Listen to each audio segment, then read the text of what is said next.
Hi everyone. Thanks a lot. Do you hear me? Yeah, I think so. Thanks a lot for this really inspiring speech. Like, it's amazing.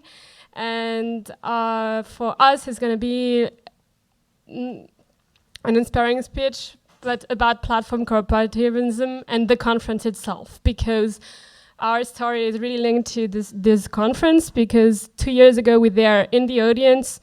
1 year ago we were as an emerging whatever stuff, and now we do exist for real, and we're gonna have some money from January on, and we're already gonna spend it. So, but in order to understand the full context, I'm gonna ask Arthur that's gonna explain who we are, and maybe can we, so while I'm doing that, he's gonna explain where we're coming from. Okay.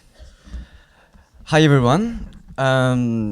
So I'm Arthur. I'm working as a bike deliverer in Bordeaux, in France. And I used to work for platforms, but capitalist platforms. I used to work for Deliveroo, Uber, and others.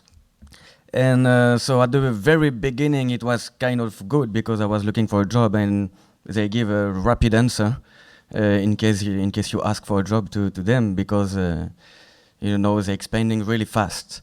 And but really in a short time, everybody saw what was the trick. Like they told us we were going to be free, we're going to be well paid, we're going to be our own bosses, independent, etc. It's all false. And we discovered that with the experience.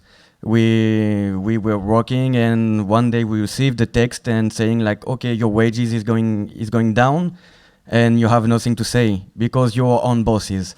That makes no sense. Yes, it has no sense, except that they were earning more money for from our workforces. So what we did, we tried to get organized, and this is what we did. And as we were getting organized, we wanted to, the first we were screaming to those platforms saying, okay, no, come on, please, let's go back to the first work conditions that the one we signed the papers for. And they weren't listening at all. So then we starting to make strikes. And I remember the first strike in Bordeaux. It wasn't truly a strike. It was respecting the code of the street code, like not burning a red light, stop at the stop signals. And so we were going very, very slow for the platform. So 5 people got fired after this weekend of actions. And this is why with some friends we said, okay, it's impossible. We need to go more formal in the struggle. And this is why we, in Bordeaux specifically, we decided to go in a union, and one of the biggest in France called the CGT, to upper the scale, to be more powerful. And so we did this too. And actually the union gave us some help to do it, but still the same, still screaming in the air and nobody listening at the end. And all the work conditions always going down and down and down. And oh yeah, also when we created the union, I got fired. So I forgot to say this, from Deliveroo. And I've been refused in a few other platforms and been accepted in Uber, but they were like blocking my account really often just to annoy me. Like, to block your account, simply they change your password and then you don't know it, so you can't work. It's as simple as this. So I've been also like illegally renting the accounts of other people, friends, to have work, and I know like still now many people who are doing this. So I'm explaining this to show you there is an emergency in this situation. Like there is more and more people working for it. Why? Because precarity, simply. Like, you don't have the choice. So when you don't have the choice, then you have to put a combi on a small car, on a small carroza, sorry. And it's because you want to work, that's for sure, but you need to do it, and whatever the condition, whatever the pay, it's better than nothing. And so this is emergency, and I'm talking in France, where we can think that the work rights are pretty tight and you can do whatever you want, but they can do whatever they want. Why? Because the governments and agrees with this. It makes less people for the employment rates. So if you work for those companies, even if it's shitty conditions, then you won't be at the unemployed rates. So the emergency, especially for me, because I had lost my job, was to keep on going. I mean, I made this job by randomly, but I love it. I love to bike deliver things. That's my stuff. And we decided with other colleagues to create our own company, and we wanted to be the opposite of the companies that disgusted us. So we said, let's be this time our own bosses, truly, but not by being an independent, not being alone in the dark, alone screaming for your right, by being like together. And this is by creating this company that is a co-op that we became really, truly our own bosses. And so we created it like 2 years ago, and now we are 5 full employed.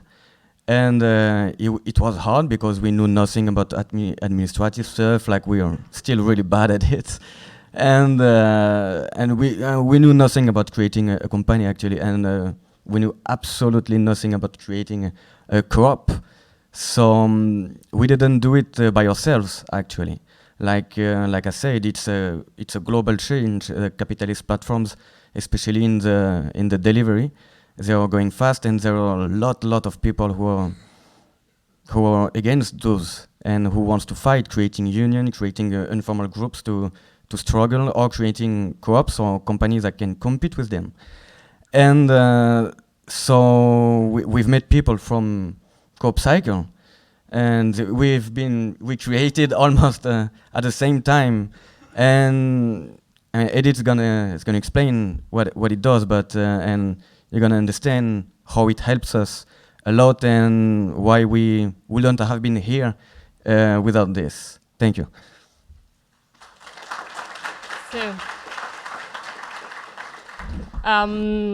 So now I'm going to explain more what is CoopCycle, why is it a solution to this kind of problem with capitalist platform.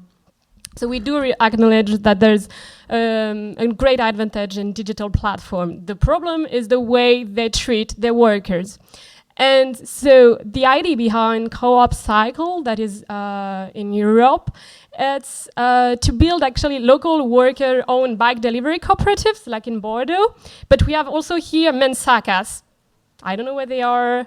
They are here, beautiful, like, yeah. So we are several of CoopCycle, and we are strengthening everywhere, like the activity that we are doing at local level. We strengthen it by the power of the collectivity. And what does it mean more specifically? So we're working, there is 26 local co-op across the whole Europe. It means like around 100 riders, 1.2 million euros turnover. We got a lot of grants. So it's to explain that actually you can keep it local. Why networking in order that we can pool resources together. It doesn't mean it's not local versus capitalistic company. It's we can build something that has a meaning at a global scale while still keeping it grassrooted. And for that purpose, we developed different what we call pooled services. So it means stuff that some co-op had or not all, or some people knows but not all, and we just keep it in a common pot in order that everyone that could need it can access to it. And it is a digital platform, management of contracts and wages, because that's really important. For us, the worker is at the cornerstone of the activity. So they need to be protected by everything that in every country, the different European legal system can, how can we tweak every legal system in order that it protects every worker. And there's also different really technical aspect really linked to the delivery, which is commercial partnership, bulk purchases, supporting new co-op launches, advocacy and grants. So what I wanted to say with this slide is basically there's this really, it does answer a question when you pool all at a European scale. For us, it does mean something. This is the map, so you can see that there is we are in different countries, which means different currency, because there is also the UK, thanks. And then there is different languages, different time zones, thanks to the UK as well. But we can all work together because we are also people. And what does it mean? What I wanted to make sure, this is a slide that people have already seen if they weren't there last year, but platform co-op, and that's something that you have to keep in mind when you're thinking about your digital platform, if this is your project, is that it can't be only online. We've seen all your WhatsApp screenshot, but of course, we've seen also a lot of gatherings, like a lot of people speaking to each other, and I think that Platform Co-op Conference is also a sign of this need to actually meet each other. And so you can see Arthur, who's a bit younger here. No, no, but whatever. And yeah, so I wanted to speak about 3 challenges. It's not for branding, CoopCycle, whatever. It's stuff that you can think when you're actually supporting your own project. The first challenge was is still actually building a sustainable and democratic business model. And that's from the beginning, but also when you're scaling it up. And that's really difficult, honestly, to keep it really democratic, to make it sustainable, it's a challenge. And so also how to fund the network. We came out with the idea of a membership fee. So every local co-op is actually putting money in the pot. The problem is that it's a lot of new co-op, so they don't have monies.